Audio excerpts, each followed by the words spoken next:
You know, I like to talk a little bit about my vision of the future, about what the future looks like. I think that right now there's a pretty fixed value of energy, and actually this all ties into the discussion about deregulation. Because of cryptocurrency, because of the nature of blockchain, there's going to be a buy-sell value for energy in different times and different places. Mm-hmm. And the idea is you drive somewhere, you park your car. The place where you park has a plug that you can connect to, and you can either buy or sell or do nothing or not plug in. And there's two different prices for it. Right. And then you can so everybody consumes energy, everybody stores energy, and everybody produces energy.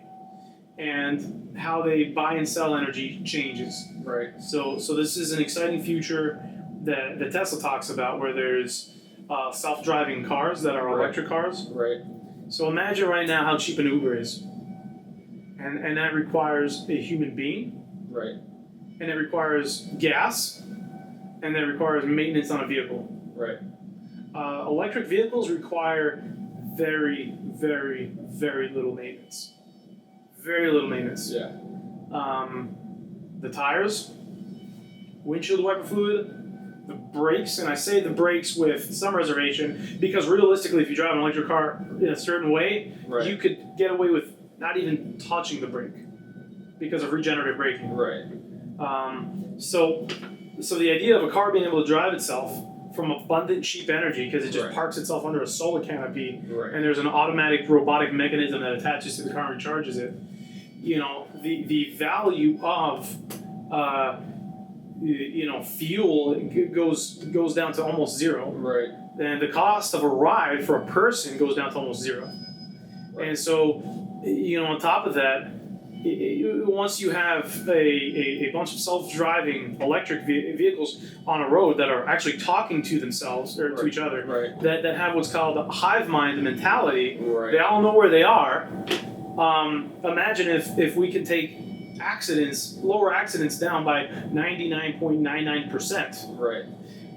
You take out the insurance costs, you take out the driver costs, you take out the fuel costs.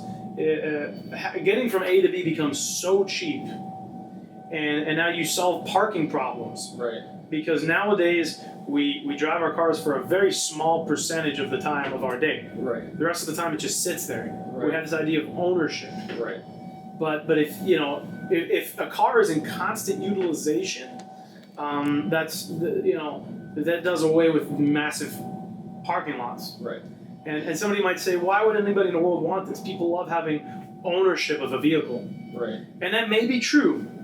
But what if you could drive a different vehicle every time you drove anywhere? Right. Like you go and buy a car, you're like, what car do I want? What car can I afford? What features do I want? All right, I want these features, I want those features. What if one day you could have a truck, one day you could have a luxury vehicle, one day you could have something really fun and sporty like a Jeep? You could have any car you want, any day you want. Right. Because you don't have to commit to it, and the value, the cost of a ride is very, very low. A car becomes something that drives people from A to B for a very cheap amount. But the other thing that it is energy storage. Right. And mobile energy storage Right. at that. In fact, it's self-autonomous mobile energy storage. Right. And so, it's really interesting to see the two discussions about electric vehicles and renewable energy. Right. Because you can scale out renewable energy up until the point that the grid can no longer support solar power, for example, being backfed onto the grid at exactly the same time. Right. There's something called the duck curve. The duck curve says that the more solar you feed on the grid, because more and more people have solar, in conjunction with the consumption curve that stays relatively constant, you start to have a bigger and bigger and bigger gap between 2 in the afternoon and 6 in the afternoon. Right. Between when solar is producing at its peak and when the sun is set, Right. and people are consuming at their peak. Right. That's called the duck curve, and it's a real problem in California. Right. So you can only scale solar so much. Right. Now on the other side of that equation, you say, well, if we convert from fossil fuels to electricity for our vehicles, where's all that electricity coming from? because we're used to energizing our vehicles from gasoline. Right. Well, the answer here, which is remarkable to me, is that the problem of one is the solution to the other. Right. So the solution to the duck curve is power storage. Right. The solution to where do you get all that power for these electric vehicles is renewable energy. Right. And so it really just comes down to how do you do the accounting? Right. And the answer is the most fundamental law of economics, which is supply and demand. Right. So with this, it's a discussion about buy-sell values. Right. Because there's always going to be somebody that wants electricity, and there's always going to be somebody that can provide electricity. Mm-hmm. And if there's too much supply of it, then it's sell value goes down. Right. And then maybe there's a discussion about higher value for storage. Mm-hmm. And then all of a sudden there's an economy for storing energy in that place that has an abundance of production of electricity, and then there's a value to mobilize stored energy from one place to another. Right. And so if you think about self-driving electric cars and solar power getting cheaper, more abundant, and more efficient, the laws of economics are going to self-regulate and really just solve this problem of getting solar power to the nighttime. Right. Or getting solar power from a big field to a high rise. Right. So one of the questions I've had thinking about this is whether this is going to be operated by like a central utility, like the utility companies are going to be operating all these cars, and it's going to be kind of like the grid as normal, but they're just owning different infrastructure and moving it around. But then what you mentioned was it could be run on the blockchain instead. Do you see which or both of those futures happening? Yeah, so the way that I see it, it's run by the blockchain, where the utility is a prominent player in that. And so, like think about Coca-Cola, right? There's like the Coca-Cola brand, there's Pepsi brand, there's RC Cola, and you can also buy a soda stream and make your own Coca-Cola. Right. So between large corporations and people's self production that satisfies the general sort of need for this product that we know as energy. Right. I see the utilities moving more into a grid maintenance role. Okay. So I think that there's always going to need to be some centralized body to, let's say, facilitate this structure. Sure. But another one of the paradigm shifts might be something like a microgrid. Right. So the definition of a microgrid is an isolated grid. It's a small grid that's isolated. Right. Because right now the entire grid of the United States is connected. Right. In fact, you buy energy across state lines, utilities broker, energy between each other. Right. But a microgrid is essentially a self-sufficient grid. So an example here might be like an HOA, right? Like a subdivision. Right. So you've got a community with 200 homes where all the homes have solar on them, and they're on an isolated grid. And it might be sort of inefficient for each home to have enough battery backup to capture enough energy that they need at night.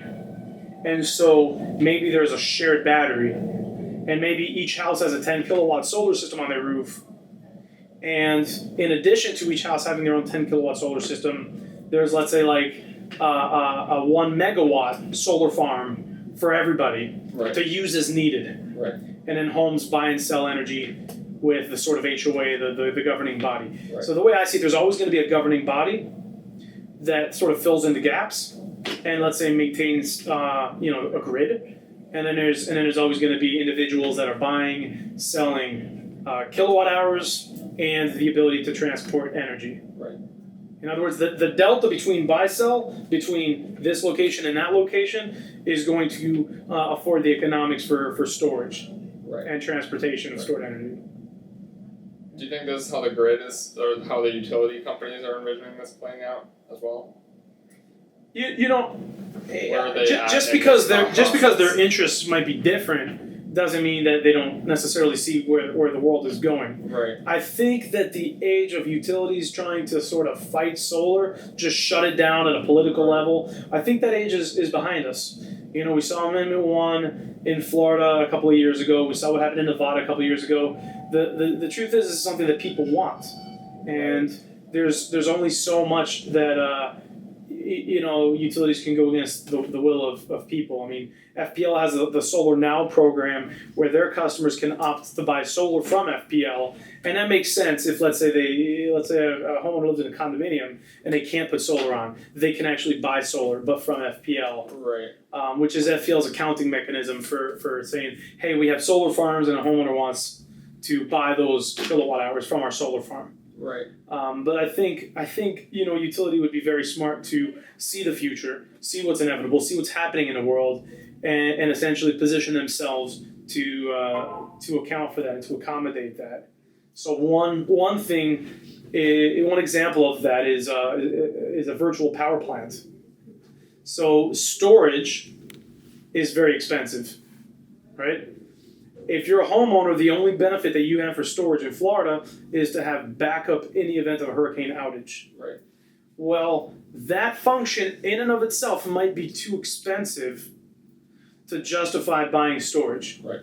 Now, for utility, the cost of production of electricity fluctuates throughout the day. Right. Depending on if it's the base load or depending on if it's peak demand. Right. So it's 6 in the afternoon when everybody gets home from work and starts turning on all their appliances all at the same time, the consumption spikes. And that's when utilities have to kick in peaker plants, which is the most expensive and the dirtiest energy that essentially complements the base constant load. Well, the idea of a virtual power plant is having a bunch of batteries that are deployed all throughout the state that are used both by the utility and by the homeowner.